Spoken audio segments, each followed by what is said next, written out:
If I can just tear it, that'd be faster. Yeah, there we go. George doesn't want you to put sugar in your tea.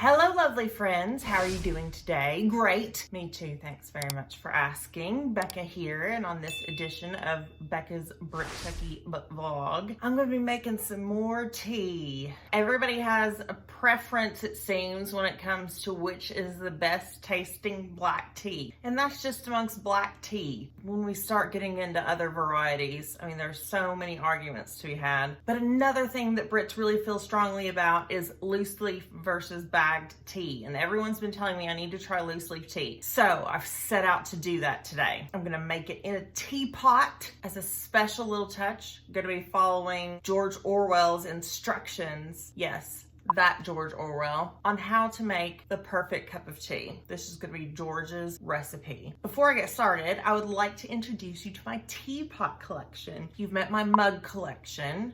I have fewer teapots, but I love them just as dearly as I love my mugs. They just don't get to be used. I'm hoping that when John gets here and we have 2 tea drinkers in the house, they'll get a lot more use. The first teapot that I'd like to introduce to you is my first teapot. I bought this teapot at Highgrove Shop in Tetbury in the Cotswolds. That's Prince Charles's estate, and they produce lots of organic things, farm products, honey, biscuits, probably. I don't know. They had this teapot. I thought it was really cute. It was also a struggle to get it back to the US when I was only carrying hand luggage.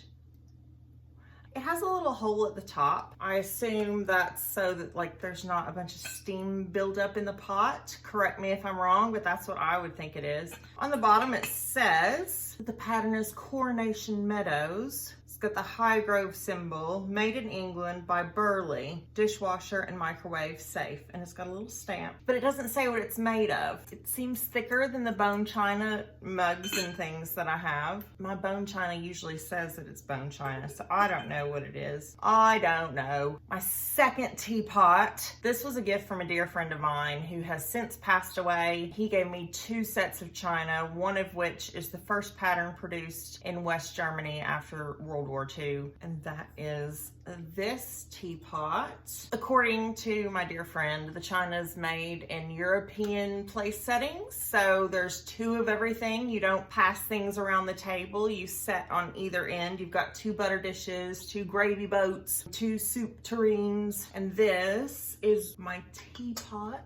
I don't recall whether there are 2 teapots, but I would think there'd only be 1. As far as I know, there's only 1 sugar and creamer, but also the collection's so large that I could only fit about half of it in my china cabinet, so I could have another teapot in there somewhere. I think the pattern's really pretty. And you can tell this is bone china. It's really lightweight. And then if anyone's interested, I'll show you the little stamp, maker's stamp.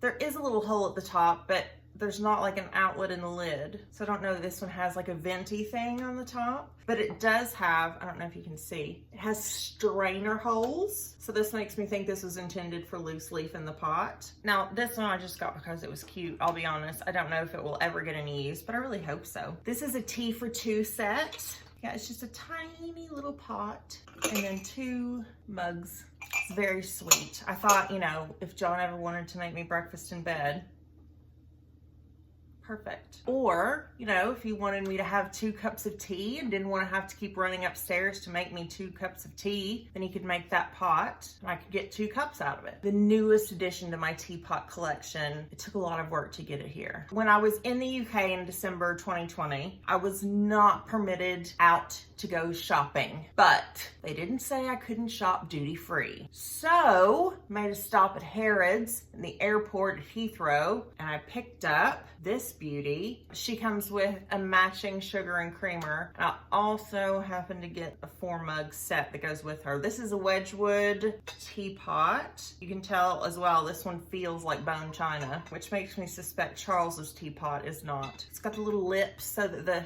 lid doesn't come off except where it's supposed to. Also has a little steam hole. There's no strainer inside. It's just a beautiful piece of Wedgwood. Every time I would fly through the UK, I would see the Harrods shop and I would think, oh my gosh, those teacups and saucer sets are adorable. And I promised myself that I would come back with one. I did not come back with a teacup and saucer. I came back with everything else. Now the pot that I'm going to use to make my loose leaf tea, made in America, I think. Americans will be familiar with it, particularly Southern ladies. It's Pioneer Woman, sold exclusively at Walmart. This is my gorgeous Pioneer Woman teapot. I saw this. I love teal. I love bright florals. And my mother got me this for Christmas.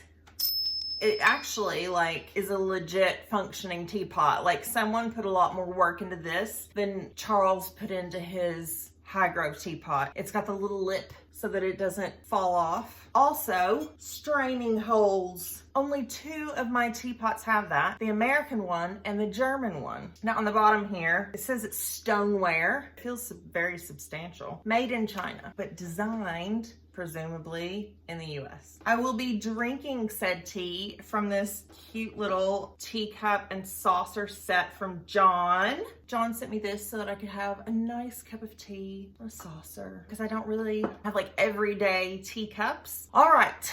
Let's get started. I didn't realize this until one of you lovelies pointed it out in the comments. George Orwell actually wrote an essay on how to make tea. Now, I've read some of George Orwell's essays. In school, I think we were assigned to read Shooting an Elephant. He also has an essay called A Nice Cup of Tea. This was published 12th of January, 1946. So everyone in England is still rationing. He mentions rationing in his tea recipe. George says, if you look up tea in the first cookery book that comes to hand, you will probably find that it is unmentioned, or at most you will find a few lines of sketchy instructions which give no ruling on several of the most important points. George has 11 points in his recipe, and he regards each of them as a golden rule. All right, rule number 1. One should use Indian or Ceylonese tea. Chinese tea is okay. George says it's economical. One can drink it without milk, but there's not much stimulation in it. So I guess the Chinese teas have less caffeine. So George prefers Indian tea. Rule number 2. Secondly, tea should be made in small quantities. That is, in a teapot. No problem, George. I have my teapot. Third, the pot should be warmed beforehand. He recommends on the hob and not with hot water. I haven't warmed my teapot beforehand, mostly because of the logistical challenges of filming myself, warming the teapot, coming back here, filling the teapot, coming back here. I mean, it's room temperature. Fourth, tea should be strong, and George recommends 6 heaping spoonfuls. For a pot holding a quart, 6 heaped teaspoons would be about right. During rationing, he says this would not be ideal, but 1 good cup of tea is better than 20 weak cups of tea. So I'm gonna stick with George. The problem I ran into was not finding loose leaf tea. So instead, I'm gonna take a page out of the In-Betweener's Handbook and cut open some PG tips.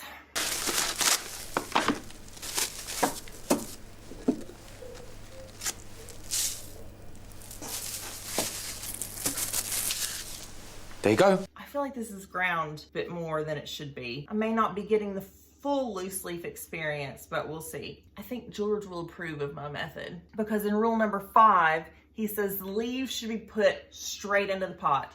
No strainer, no infuser, no tea bag, just leaves in boiling water. If I can just tear it, that'd be faster. Yeah, there we go. It's ground really fine, but I mean, you can still see leaf shapes. My only concern at this point is whether it's going to be able to strain out. George says there's nothing wrong with drinking tea leaves. I don't know if I'm there. I'm sure we'll find out. I really liked this passage from George's essay. All true tea lovers like their tea strong, but like it a little stronger with each year that passes, a fact which is recognized in the extra ration issued to old age pensioners.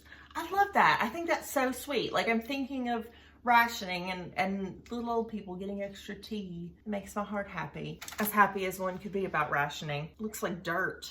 6th, take the pot to the kettle, not the other way around. My kettle's over there. George says the water should be boiling at the moment of impact. We're dealing with black tea here, so it should be able to stand up to some boiling water. He says to keep the kettle on the flame while you pour. I don't have a flame, I have an electric tea kettle. The water's still bubbling.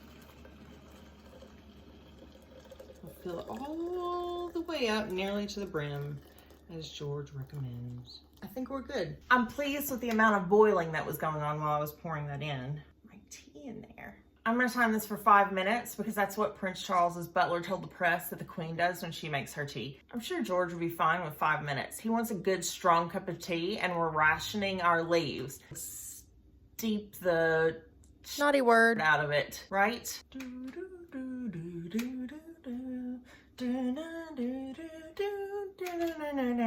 Oh, maybe I should put the lid on.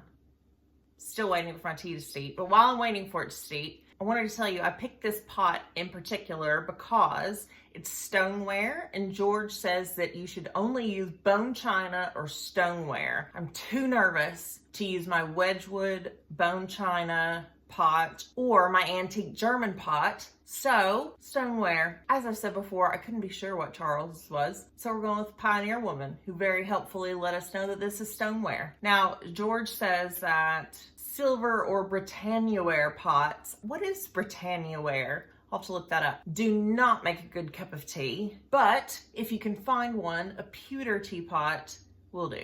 All right, that's been about 5 minutes. Rule 7, after making the tea, one should stir it, or better, give the pot a good shake, allowing the leaves to settle. Okay, I think I'm gonna shake it, but I think I'm gonna need a tea towel to do it. Maybe that's what they're made for. Keeping with my literary theme, I've got my Bill Shakespeare folio tea towel. How does one shake a teapot? Like a back and forth? Like a swirling motion? It doesn't seem to like whatever's going on. I can feel like bubbles going. Ooh, the lid's hot. So I've got my pot. It's well shaken, I assume. Here's the problem. I don't trust George when it comes to the leaves. So I'm going to pour it through a strainer. However, just as it was difficult to get actual loose leaf tea in my town, it's likewise difficult to get any sort of pour over tea strainer. Now you can find them everywhere on Amazon, but put one in my cart, thought I clicked order, didn't click order. I have this, which I got with a kit for mulling wine. And I'm gonna set it like this, hopefully. Oh God, this is heavy. I broke my left hand when I was in law school, so I can't exactly lift well with it anymore. Oh, I see leaves. Oh, look at that. That looks lovely. Now, I collected a good amount of leaves there, so you can see. 8th, and this is why I picked this cup. One should drink out of a good breakfast cup. George recommends against using a tea cup like this one, which is wide and shallow, and advises using a more cylindrical cup like a mug. I have this one. I mean, it's teacup shaped, but it's also deeper than it is wide, which I think is the important part. All right, now 9th, I may have gotten ahead of myself a bit pouring the tea because there's much discussion to be had about whether the tea goes in first or the milk goes in first. I've already shot my load, poured the tea in first. That's okay with George. Rule 9, pour the cream off the milk before you put it in your tea, because if your milk's too fatty, it makes your tea taste gross. Or as George puts it, milk that is too creamy always gives a sickly taste. Kroger has provided me 1% milk. All the fat's already been skimmed off.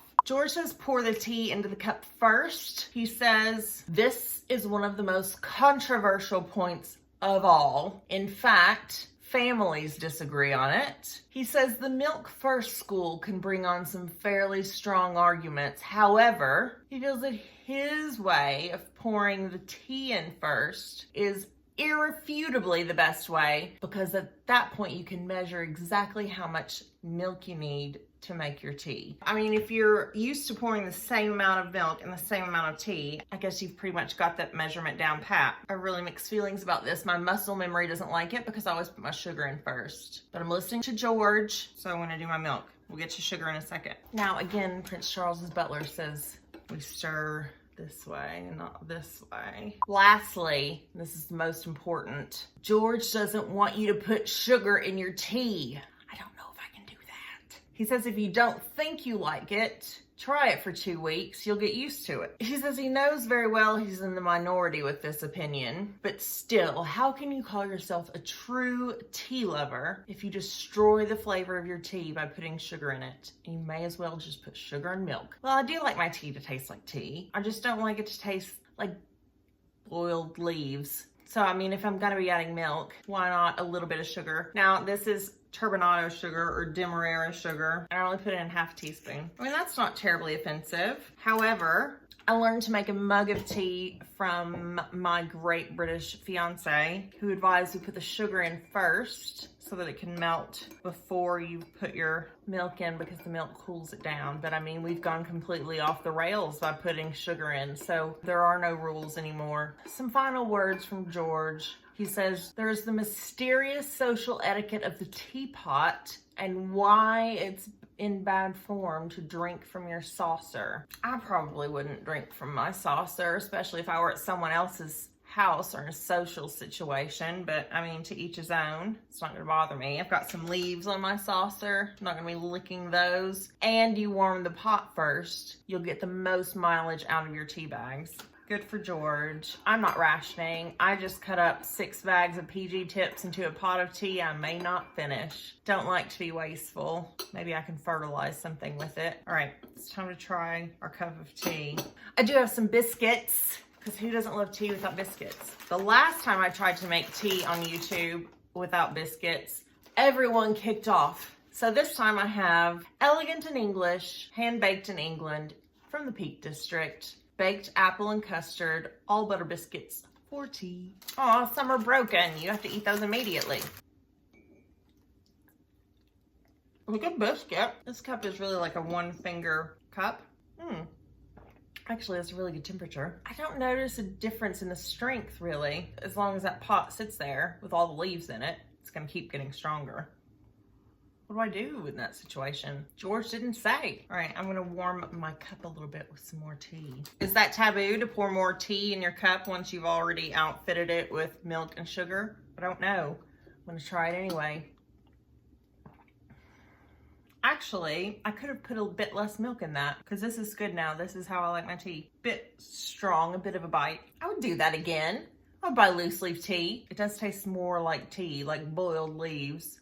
Oh, that was good. Well, thank you for joining me while I learned to make tea like George Orwell. I hope to have lots more British goodies to try for you soon. If you liked this video, leave a little like, subscribe if you are new, and I will see you next time. Have a lovely day. Goodbye.